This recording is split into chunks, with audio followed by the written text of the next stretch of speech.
Hello students, welcome to my channel literature Gyan. हम पढ़ चुके हैं अर्थ परिवर्तन। आज हम करेंगे शब्दार्थ। शब्दार्थ में परिवर्तन होने के मुख्य कारण क्या हैं? उपयुक्त उदाहरण देकर अपने उत्तर की पुष्टि कीजिए। मनुष्य विवेक तथा चिंतनशील प्राणी है। उसके चिंतन तथा भाव की अभिव्यक्ति भाषा में परिलक्षित होती है। भाषा का प्राण अर्थ है। अतः भाषा में शब्दार्थ मानव मनोवृत्ति के अनुकूल परिवर्तित होता रहता है। मानव विचारों में एक प्रकार की अस्थिरता तथा अनेक रूपता विद्यमान रहती है। इस अस्थिरता और अनेक रूपता का प्रभाव भाषा तथा उसके अर्थ पर पड़ता है। इस प्रभाव के कारण अर्थ में परिवर्तन आ जाता है। मानव की मनोवृत्तियों पर भ्रम अनेक प्रकार की परिस्थितियों का प्रभाव पड़ता है। इस प्रकार अर्थ का विकास होता रहता है। शब्दों के अर्थ में विकार पैदा करने में एक साथ अनेक कारणों का योग रहता है।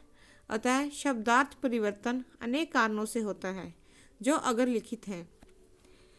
प्रथम है बल का अपसरण। किसी शब्द के उच्चारण में जब एक विशिष्ट ध्वनि पर बल दिया जाता है तो उस शब्द की अन्य ध्वनियाँ अपेक्षित होकर निर्बल हो जाती हैं तथा धीरे धीरे लोप होने लगती हैं। उपाध्याय के झा ध्वनि का रूप इसी बल अपसरण का फल है। इसी प्रकार किसी शब्द के अर्थ के प्रधान पक्ष से हटकर बल अन्य पक्ष पर पड़ जाता है तो धीरे धीरे वही अर्थ प्रमुख हो जाता है और प्रधान अर्थ हट जाता है। उदाहरणार्थ, गोस्वामी का अर्थ गायों का स्वामी था।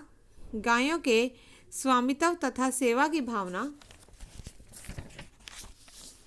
देखते हुए इसका अर्थ मानवीय धार्मिक व्यक्ति हो गया।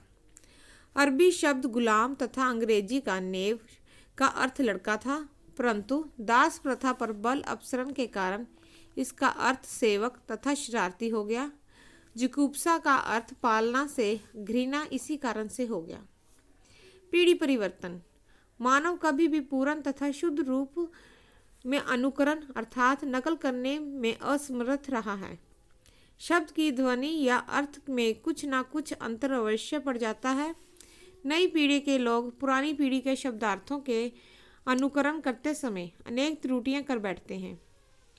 हमारे पूर्वज पहले पत्तों पर लिखते थे। भोज वृक्ष की छाल पर लिखने के कारण उसको भोजपत्र के नाम से पुकारा जाता था। आज भी स्वर्ण और रजत पत्र होते हैं। धीरे धीरे पत्र पतलेपन का सूचक बन गया। तेल और कुशल आने में चतुर के अर्थ का इसी तरह का इतिहास है। वातावरण में परिवर्तन। वातावरण में परिवर्तन से अर्थ विकार हो जाता है। भौगोलिक वातावरण के परिवर्तन में से अर्थ भी बदल जाते हैं। जैसे अंग्रेजी शब्द कौन सामान्य रूप से अन्न के लिए प्रयुक्त होता है, परंतु अमेरिका में यह मक्का का वाचक है। प्राचीन काल में उष्ट्र का प्रयोग जंगली बैल के लिए होता था, परंतु बाद में ऊंट के लिए होने लगा। शब्दार्थ में परिवर्तन का कारण सामाजिक वातावरण भी है। गिरजाघर में उपदेशिका के लिए मदर तथा अस्पताल में नर्स के लिए सिस्टर का अर्थ माता तथा बहन से भिन्न होता था।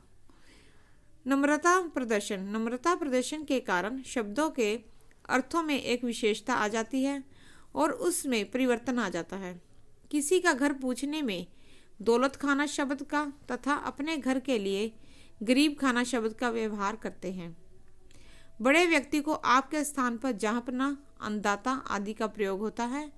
कुछ कहने के लिए कुछ अर्ज करना चाहता हूँ तथा दूसरों के लिए अब आप कुछ फरमाने की तकलीफ गवारा करें आदि शब्द उर्दू की इस संबंध में समृद्ध सूचित करते हैं। संत तथा सज्जन व्यक्ति के आने के लिए पधारना तथा मिलने के लिए दर्शन करना कहा जाता है। सादृश्य तथा अज्ञानता। सादृश्य से अर्थ परिवर्तन होता है, परंतु यह अज्ञान का सहारा लेकर घटित होता है।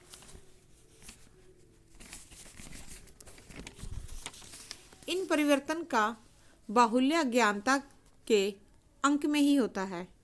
देहात में टिकट के स्थान पर टिक्स का प्रयोग किया जाता है। देहात में कनेक्शन का प्रयोग अज्ञान से कनेक्शन के लिए किया जाता है। धन्यवाद।